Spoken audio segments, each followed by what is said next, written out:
we were talking about in that number file video. So compound interest allows interest to earn interest year after year. In the old days, people had to sit down with a simple adding machine and compute the interest, so they could only compute interest annually. So if you imagine you had 500 people at your bank, you had to compute each of their annual interests one time. That would take up all your time. But later on, with better calculators, banks started attracting business by offering interest compounded quarterly, like 4 times a year, or monthly, so each month you get interest. Discrete calculations like this are just performed by dividing the total interest rate up over the number of times you want to compound it. So, like he was saying, if you got 100% interest at the end of the year, what if you got 50% interest after 6 months, and then another 50% interest after 6 months? So we give you less interest for a shorter time period that we compound, and the interest gets to earn interest. So you end up with the more times you compound, the better you get. So this is the compound interest formula. I will print this exact thing for you on your test. A equals P 1 plus R over N to the NT. But I'm not going to print what all of the variables mean, because you'll use them enough times that you'll know how to plug something into the formula. So you don't have to memorize the formula, but you have to memorize how to use the formula.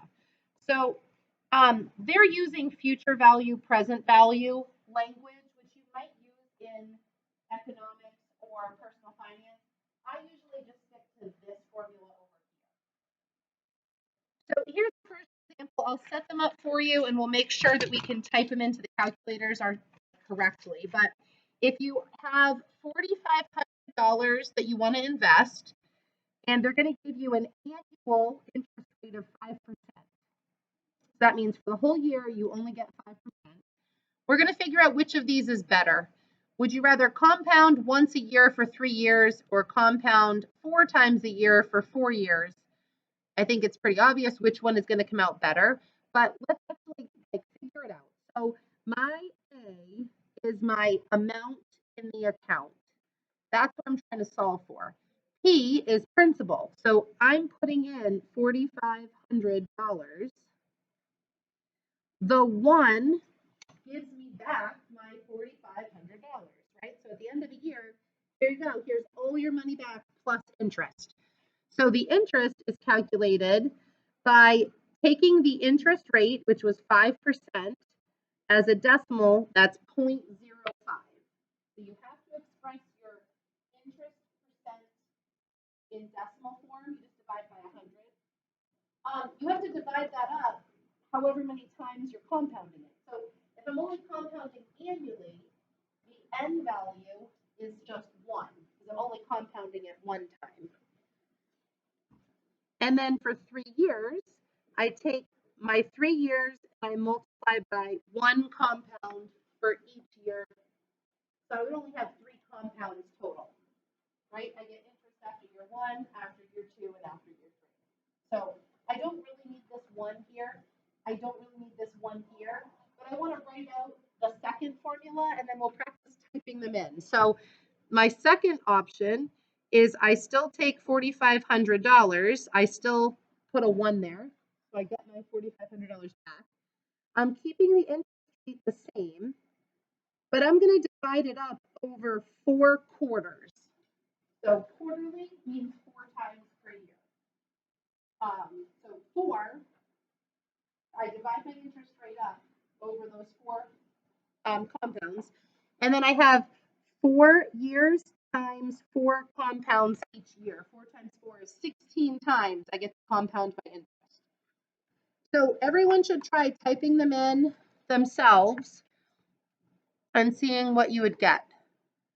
So let's make sure we can type them in. So I type 4,500 parenthesis 1 plus 0.05 divided by 1. Huh? Addition. The 1 plus? Yeah. And then I would do the 3 times the 1 up here. And if you type it in all in one kind of fell swoop, it'll know to do this first, then raise it to the power, and then multiply by 4,500. So if we do that, we'll round to the 31 cents. So I would have, did we get that same answer? 5209, 5209, and 31 cents. So just round to the nearest hundredth place because that's your money. And then the nice thing about this is once you've typed in once, if you hit the arrow up key and you highlight that expression and you hit enter, it'll allow you to edit things in that equation itself. So I can just change it, divide by 4, and then do 4 times 4 up in the exponent. But you could also just type it all in again, either way. And if we type that one in, we get a better answer, but we knew that because 4 years is better than 3 years anyway. So $5,489.50. 5,489.50. All right.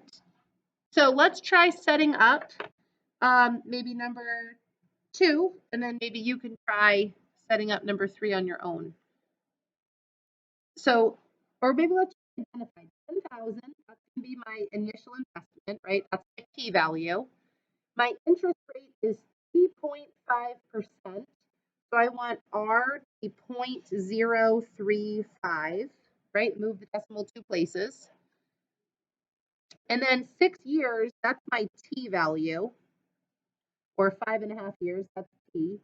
If it's compounded 6 times every year, that tells you that N is going to be 6 in this problem. Monthly, N is going to be 12. So maybe you see if you can write out the expression, and then I'll put it up in just a minute before you try evaluating it. How many of you have done these types of calculations before? Did you do this in Algebra 2? You've never seen compound interest? It seems familiar? Oh.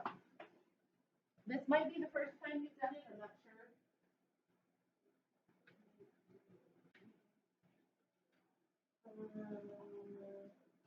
Six times 6 was up here. You already have it. So see how it was 6 years and 6 times per year? The 6 times per year goes here.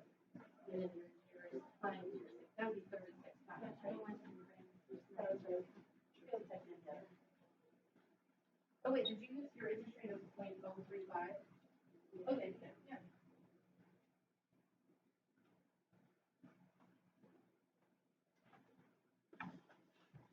Let's see, this first one should be 10,000. 1 plus my interest rate divided up 6 times to the 36th power, right? Because 6 times 6. So see if you can type that one in. 10,000, 1, 5, divided by 6 to the 36.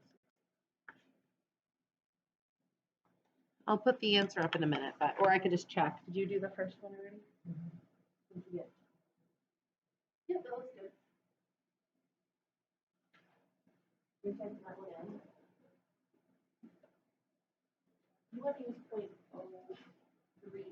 for this one. See, this is 3.5%. 0.035. Did you type this one in? Oh, you didn't have the answer. Oh, yeah, that's right. Yep. You didn't type this one in yet, did you? Okay.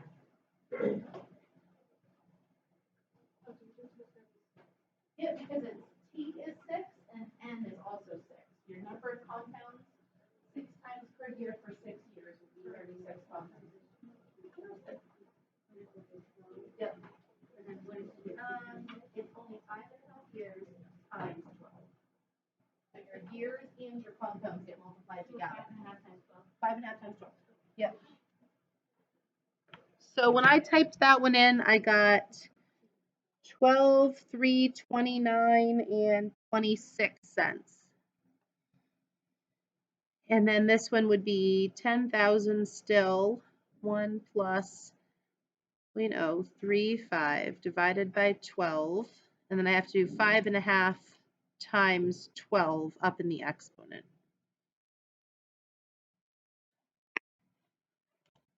$10,000 plus 0.035 divided by 12 raised to 5. So it's just getting comfortable doing it on the calculator.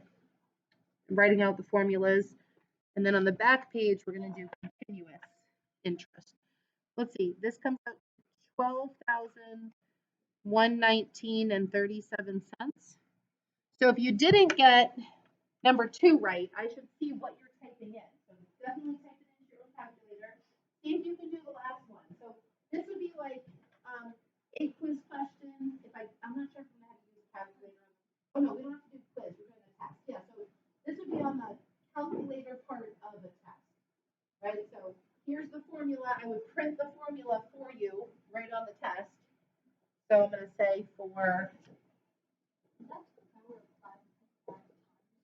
yep, 5.5 years times 12 times per year.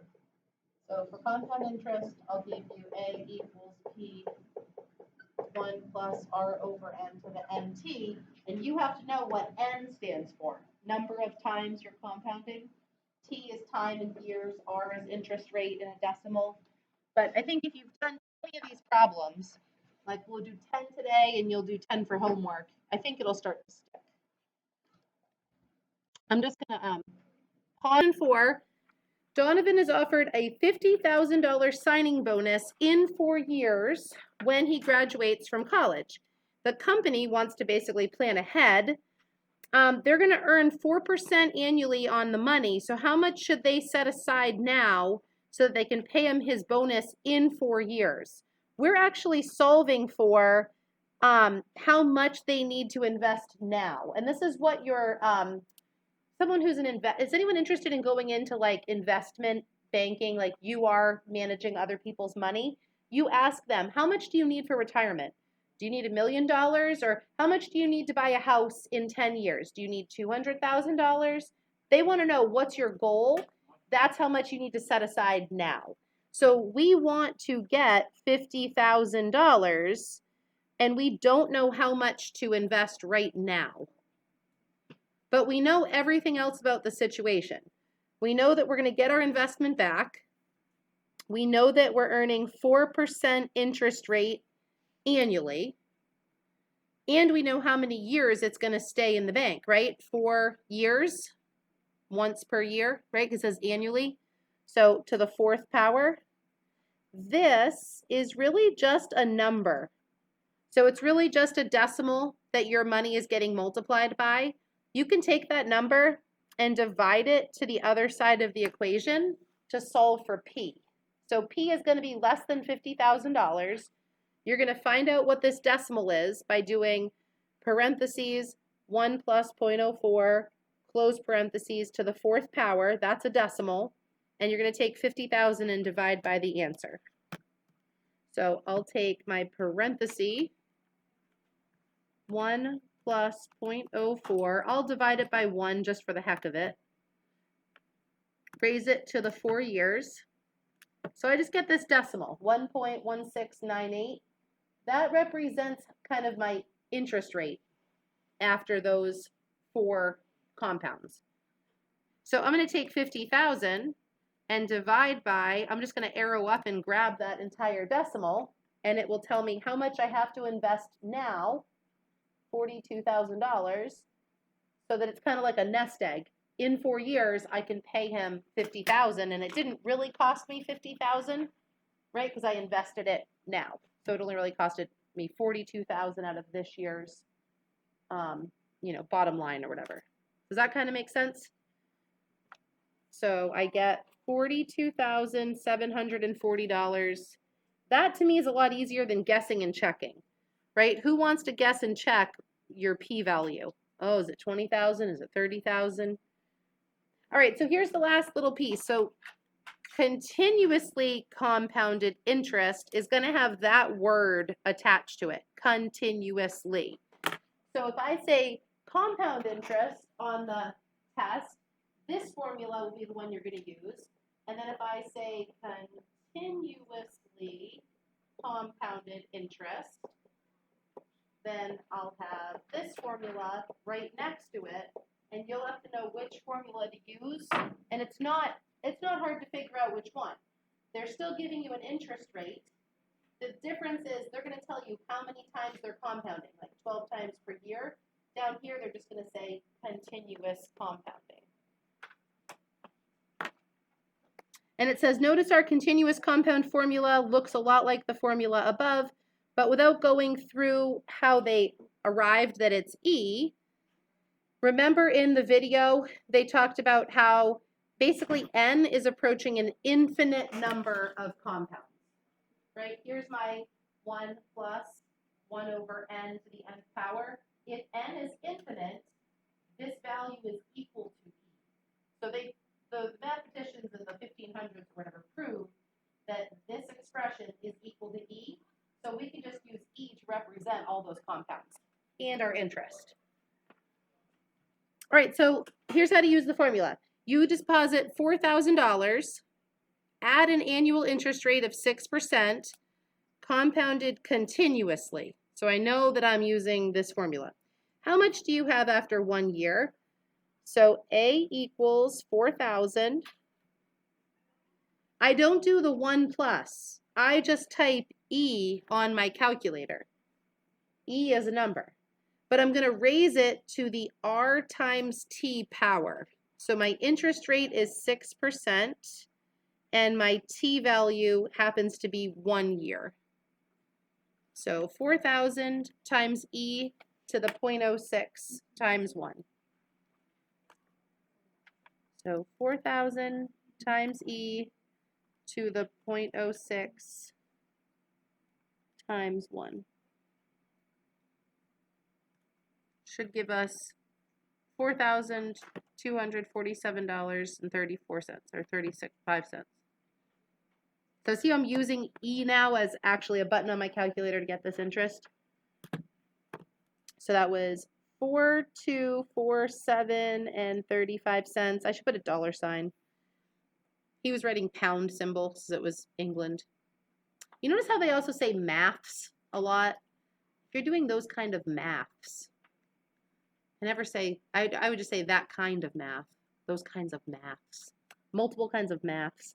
How much do you have to 10 years? The only thing you're going to change is this number 1 right here to a 10.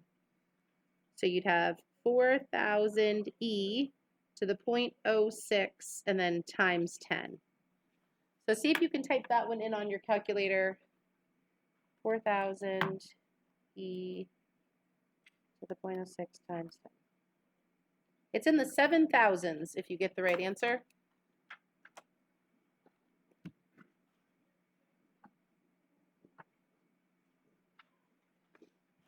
Oops. Comes out to 72, 88, 48. Did you guys get that okay? Yeah. All right, so see if you can set up number 6, because number 6, they give you one that is continuous and one that's actually compounded annually. So you've got to set up one of each type and compare what the difference is. And then the last one is kind of like number 4. How much money do you need to put aside so that you'll have 150,000 saved? So see if you can end doing 6 and 7. And I think I'm going to keep the next page 1 and 2 as kind of a warm-up for Monday for the people who are absent. So once you've done 6 and 7 and checked your answers, that is all for today. Page. Because now it's compounding annually again. Number 7. Yep, do 6 and 7 and I'll check your answers and then you can